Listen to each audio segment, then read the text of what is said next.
Hey, how's it going? Welcome back. Yeah, it's been a minute. I just didn't really feel like doing videos, so I didn't. So sue me. I figured I'd jump on today to talk about a stack of records I've had piling up for a little while. So that's what I'm gonna do. Gonna kick it off with some discussion of Toronto punk from the '70s. Now, usually when the subject comes up, people immediately gravitate to like the vile tones and the diodes and whatnot. But there were a a million other bands in Toronto, playing at that point in time that just didn't achieve that sort of notoriety. So they were, swept under the rug, kind of, lost to history, as it were. And the first band I'm going to talk about is definitely one of those bands, and that would be Cardboard Brains. This is the Black EP. Came out on Guilt Records in 1979.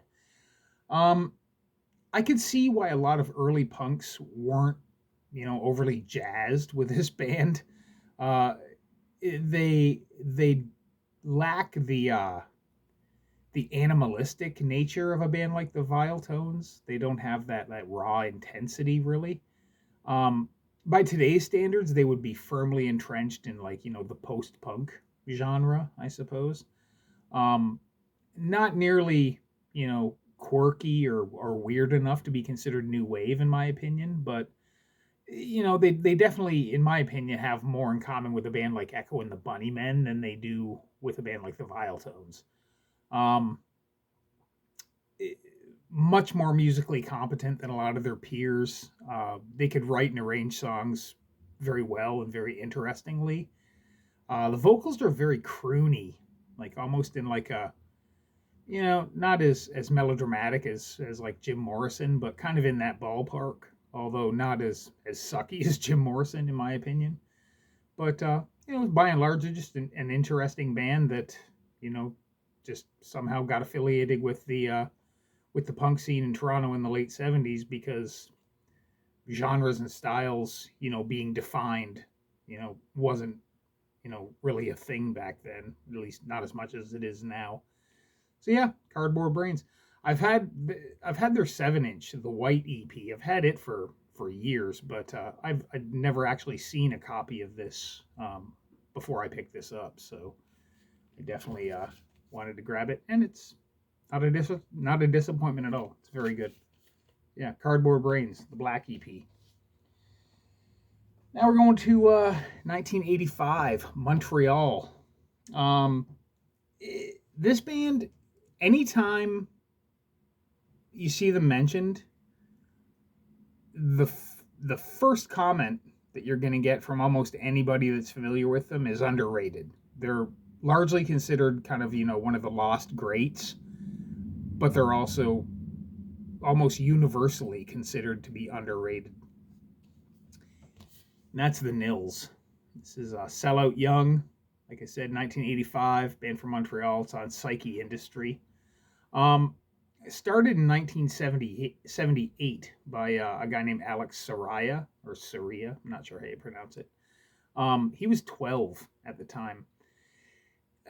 This band, very melodic, driving, but at the same time, they possess like an inherent sadness. They just they just sound like they're just gonna fall apart at any second. Like not musically, but more emotionally. Um, I saw them play once, and Alex on stage, he looks like he's just not comfortable in his own skin. And it makes sense. Like this band, they were courted by bigger labels, pretty much over the entire time that they were together, and nothing ever panned out for them. They just had shitty luck with labels and stuff like that. And then of course it all came to a head in like 2004 when Alex decided that the only alternative for him was to walk in front of a train, which was pretty shitty. But a very melodic band, but like I said, very sad sounding, very serious lyrically.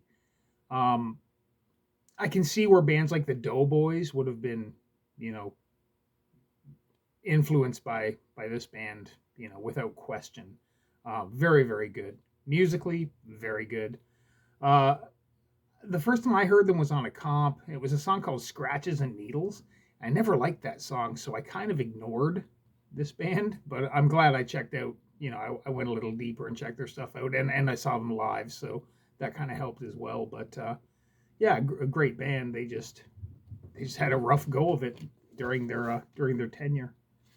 So yeah, the Nils sell out young. Next up, a band from New York City, 1982. uh, it's a power pop band. I mean, I don't really have a lot to say about this band because it's just a power pop band. I first heard them on the teen on they were on the one of their songs was on the Teen Line series of comps. That is The Colors. It's the self-titled LP. Like I said, from 1982. It's on Dirt Records. They definitely textbook power pop, but more from the rock and roll side of power pop, not the new wave side of it. Uh, the band was managed by Hilly Crystal, who of course was the guy that ran CBGB. Um, the record was produced by Clem Burke from Blondie. But yeah, just very, very competent power pop. Uh, the uh, the guitar player, he went on to play in David Johansen's band before Buster Poindexter got hot, hot, hot. The bass player went on to be in Yola Tango. The singer apparently he's a big deal in the Latin music world. He's won a bunch of Grammys and shit like that. But yeah, they're just like I said. I don't have much to say about them. They're just a really good power pop band. So yeah, The Colors, 1982, Dirt Records. Next, we got one of the earliest punk bands from San Francisco, a band that most people know. Like, I mean, they're pretty well known. Record came out in 1980 on Bomp Records. Mine is a 1981 pressing, a UK pressing on Butt Records. But it's the Nuns. A fantastic band. I went into Grooves Records in London, Ontario, and I was pleased to find this in the used bin, and I immediately grabbed it. Now, they were conceptualized as a band that was going to appear in a film that was being created by Jeff Olner, one of the members. And then they decided to make a go of it as an actual band, so they recruited the rest of the members and whatnot. Two male vocalists and then Jennifer Miro. So it's kind of unusual there was three vocalists in this. But it almost sounds like two different bands in a way. Like the stuff that Jennifer Miro does vocals on. If you want to be really lazy, you could just say like a West Coast version of Blondie. Like she had a very, very good voice, and it's just that's how those songs kind of come across. But the material that has the male vocalists, it just sounds like up tempo, just snotty '70s American punk. Very good. The whole record's awesome. Um, See, they broke up in 1980, but they thought it was a shame that they had never recorded a full length. So they talked the guy from Posh Boy into financing a recording session so they could do a full length. And then by the time they did it, it turned out good, but the Posh Boy guy didn't want to release it himself, so he licensed it to Bomp, and that's how the record came about. And then eventually Jennifer Miro died. I think she had breast cancer or something like that.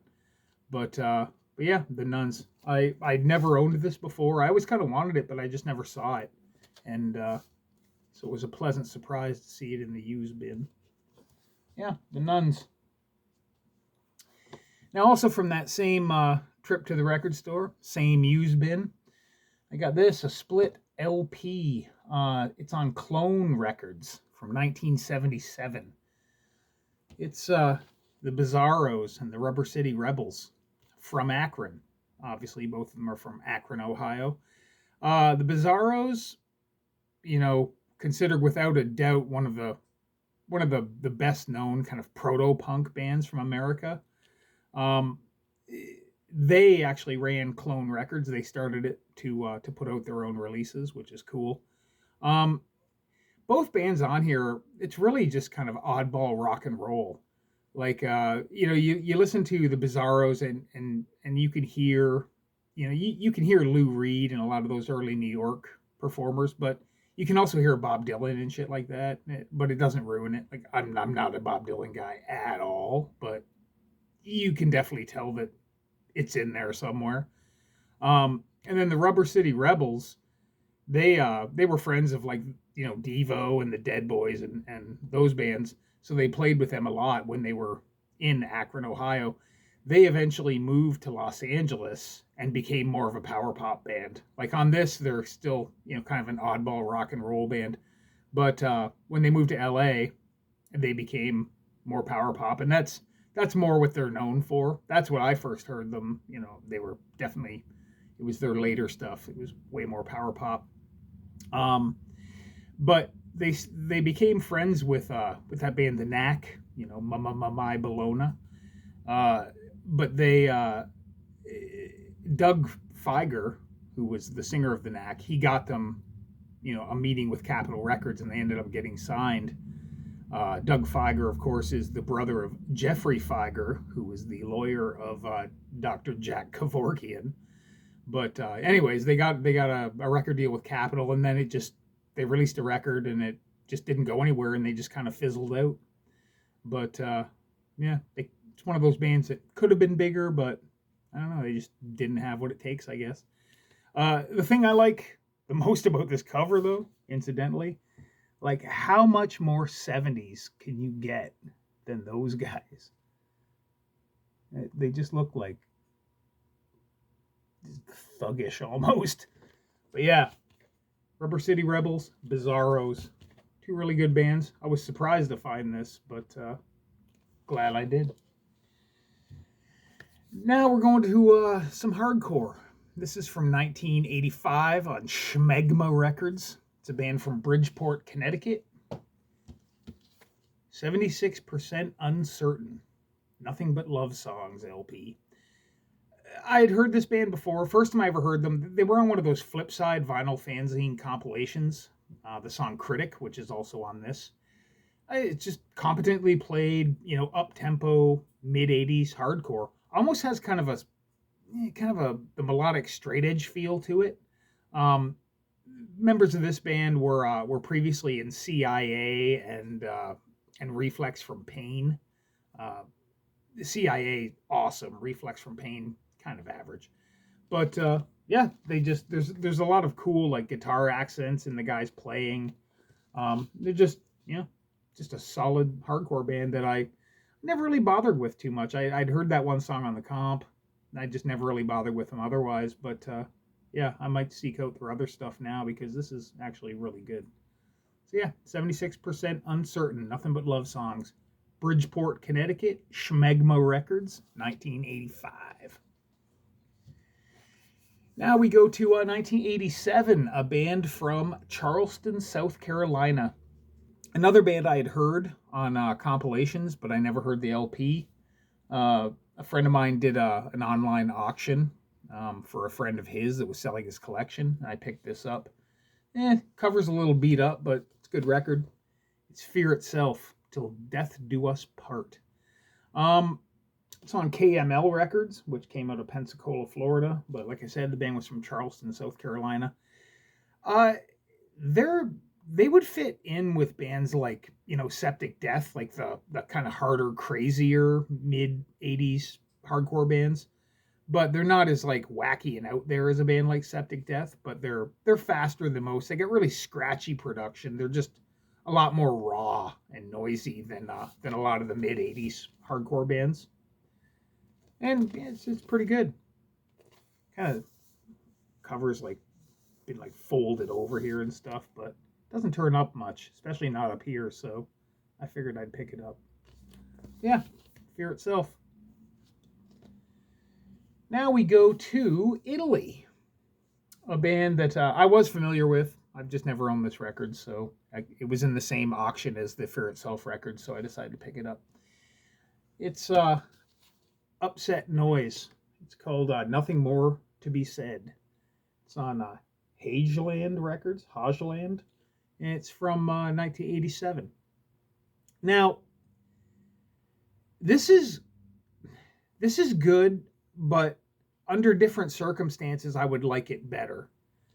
And what I mean by that is like they're kind of an up tempo, very metallic hardcore band, but they they they borrow so much from a band like Raw Power. Like they sound so much like Raw Power, who I've been way more familiar with than Upset Noise. Like I've been a Raw Power fan since I was, like 14 or something like that.